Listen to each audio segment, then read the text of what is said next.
사랑의 샘 평화의 소리 KCR 종합뉴스 365 헬스 마이랑이 베이로 변호사 윤영준 JP 에듀케이션 EL 디자인 전망 좋은 창 제임필로 이완상 변호사 공동 제공입니다. 뉴질랜드 뉴스입니다. REINZ 부동산협회에 따르면 전국적으로 주택가격은 여전히 약세를 보이고 있지만 부동산 시장은 활기를 띠고 있습니다. 주택가치의 변화를 측정하는 부동산협회의 10월 주택가격지수는 1년 전보다 1.1% 하락했습니다. 중간 판매 가격은 작년 동기 대비 0.7% 상승한 79만 5천 달러로 보합세를 유지했습니다. 뉴질랜드에서 가장 큰 시장인 오클랜드의 주택가격은 전년 대비 4.3% 하락한 100만 500달러를 기록했습니다. 긍정적인 점은 계절에 따라 조정된 판매 건수가 작년에 비해 17.4% 증가했다는 것이며 계절 조정 판매 건수는 전월 대비 2.6% 감소했습니다.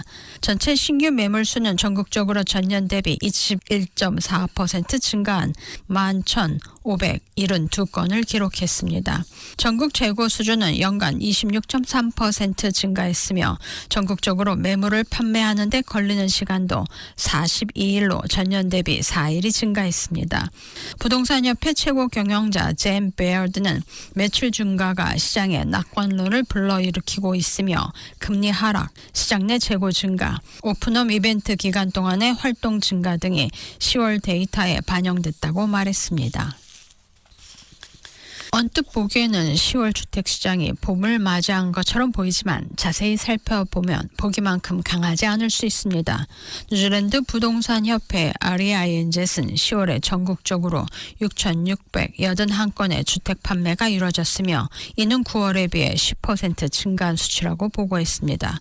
또한 10월 정규 평균 판매 가격은 79만 5천 달러로 9월에 비해 1.9% 상승했습니다.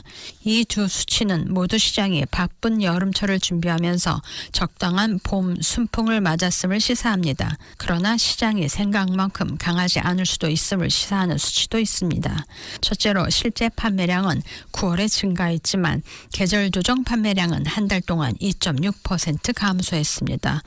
또한 10월 중간 판매 가격은 1.9% 상승했지만 REINZ의 주택가격 지수는 한 달 동안 0.5% 상승에 그쳐 가격 변동이 긍정적이지만 여전히 상당히 완만함을 시사합니다. 모든 것이 시사하는 바는 봄을 맞아 시장이 평소와 같이 생기를 찾고 있지만 급격한 상승세를 보이지는 않고 있다는 것입니다. 당장의 인플레이션 압력은 진정된 것으로 보이며 중앙은행이 2% 내외의 인플레이션 안정화 목표를 달성할 것으로 보입니다. 월간 SPI 선택 물가 지수는 인플레이션의 공식 지표인 분기별 소비자 물가 지수의 약 45%를 구성하는 상품을 대상으로 합니다. 9월 분기 기준 연간 인플레이션은 2.2%로 2021년 중반에 7.3%까지 치솟은 이후 처음으로 목표치인 1%에서 3% 범위로 다시 진입한 것입니다. 중앙은행은 인플레이션이 통제되고 있다는 자신감을 얻으면서 8월부터 공식 기준금리를 5.5%에서 4.75%로 인하하는 등 이미 인하를 시작했습니다. 그리고 11월 27일에 있을 다음 검토에서 최소 0.5%의 추가 인하가 있을 것으로 보입니다. 또한 10월에 식품 가격이 하락하고 가파르게 상승하던 임대료가 12개월 만에 가장 작은 연간 상승률을 기록하는 등 최근 선택 물가지수 SPI는 상황이 바른 방향으로 가고 있다는 고무적인 신호를 보입니다. ASB의 수석 경제학자인 마크 스미스는 최근 SPI 수치를 보면 연말까지 연간 CPI 소비자 물가지수 인플레이션이 2%에 도달할 가능성이 높다고 말했습니다.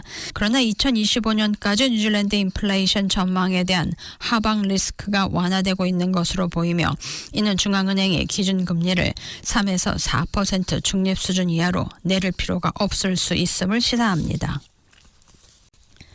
작년 한 해 동안 수천 개의 공공서비스 일자리가 줄었지만 앞으로 대규모 감원이 예상되고 있으며 직장을 유지하는 사람들은 업무 부담으로 인해 피로감을 호소하고 있습니다. 올해 초 니콜라 윌리스 재무부 장관은 연간 공공서비스 지출을 15억 달러 줄이는 계획을 설명하면서 모든 정부 부서에서 절감책을 마련해달라고 요청했습니다. 이 조치는 경제 상황이 어려운 가운데 이뤄졌으며 2017년부터 2023년까지 전 노동당 정부가 공무원 수가 34% 증가한 데 따른 조치입니다. RNZ에 따르면 지금까지 없어졌거나 없어질 것으로 예측되는 일자리 수는 7천 개가 넘습니다. 제한된 변경 사항에 대해 아직 협의 중인 조직에는 교육부, 기업혁신고용부, 내무부, 국방부, 테와투오라와 같이 수천 명을 고용하는 대규모 부서가 포함됩니다. 이런 추세에 역행하는 것은 국세청 IRD로 지난 회계 연도에 직원이 360명, 즉 전체 직원의 9%가 늘었습니다. 윌리스 장관은 15억 달러의 기준 절감이 달성됐지만 각 부서에서는 더 적은 비용으로 더 많은 일을 해낼 수 있다는 것을 보여줬고 이를 통해 절감된 비용을 최전선에 재투자할 수 있었다며 계속 진행돼야 한다고 밝혔습니다. 하지만 공공서비스 협회의 플로 피츠 시몬스는 일자리 감소가 이미 너무 심각하다고 말했습니다.